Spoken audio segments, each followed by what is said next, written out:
Heavyweight bout, Mick Parkin coming in at minus 330 against Caio Machado, sitting at plus 240. No over-under out yet for this one.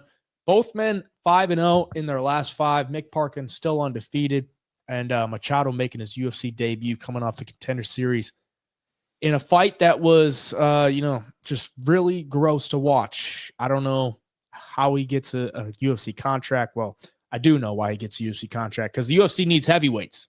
And even though that performance was just atrocious, I mean, the guy that he fought, Kevin Zaflarski, was just a punching bag the entire fight. It wasn't really anything crazy to watch. The thing on Mick Parkin's side, the fight that he's coming off of, his opponent was a punching bag as well. Fought Jamal Pogues in his UFC debut. Pogues doesn't do much. I mean, it was a heavyweight decision where neither guy was really in trouble. It looked like a sparring match. And that's really what Caio Machado's last fight looked like too. So this is greasy heavyweights at a very low level, and you're getting a wide line on Mick Parkin. I don't know if I could lay that chalk on Mick Parkin. And he looks like a little bit of the better fighter at this point, but that's a wide line that I don't think I could get behind. What are you thinking? Yeah, for Mick Parkin, I haven't been impressed. Like you said, the fight against Jamal Pogues is not that good of a heavyweight. He's big. He's got a good jab, and that's about it. Mick Parkin kind of did what he had to get that win, though. But he has good forward pressure.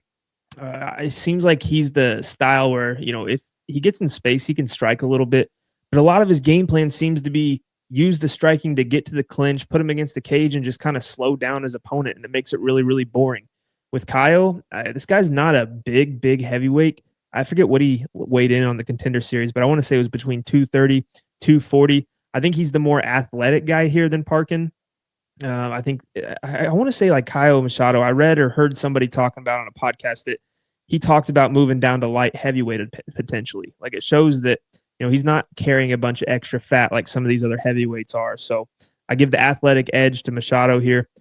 He has good kicks. He has shown good wrestling on the regional scene at least, and jiu-jitsu as well. He has some submissions on his record coming by armbar, stuff you don't really see much of at the heavyweight level. But what scares me is like we hear about all this stuff, you watch it on the regional scene, and he comes into the Contender Series and you don't really see much of it at all. Like it was such a boring fight, like you said. Kind of makes me think once he gets to the UFC level and he's fighting guys who are better than the regional scene guys, maybe we're not going to see it then either. And if he can't get some of that stuff going, he's just going to get beat.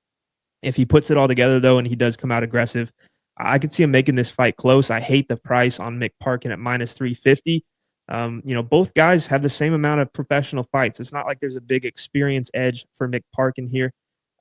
He's obviously probably fought a little bit better competition, being that he's been in the UFC and Contender Series just a few fights longer than Machado. I'm tempted to take a shot on the dog, though, because it's heavyweight MMA. Anything can happen. I haven't really loved what I've seen out of Mick Parkin. I haven't seen the big power to put guys out by any means, whereas Machado, he at least has 4 wins by KO, 2 by submission, and, his other fights went to decision. But, I'm going to take a shot on Caio Machado here. I like the build better. I like the athleticism. I think if he just puts it all together, he's a little more aggressive in this fight than he was in the Contender Series. Fights to win and not to just, get a safe win. I think he could pull it off and shock some people. But just not a big Mick Parkin guy yet.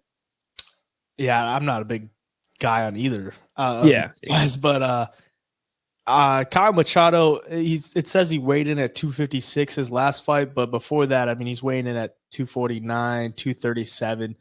I do think he's probably got a little bit more of a better gas tank, maybe a little bit more athletic. Mick Parkin, definitely a heavyweight. Training partners with Tom Aspinall. Yeah. He is undefeated. I just haven't really loved what I've seen from him either. Like against Jamal Pogues, Jamal Pogues doesn't offer much as far as a danger on the feet. And then Mick Parkin was just kind of out there sparring with him. So I don't know. I'm gonna take Mick Parkin for the pick, but no chance I'm laying that juice on him. Maybe I'll get to Machado as an underdog and just take a shot on him because it's low-level heavyweights. And, with these guys, it's should be a lot closer, I think. Mick Parkin will be the pick for me, but down the road, might get to Machado.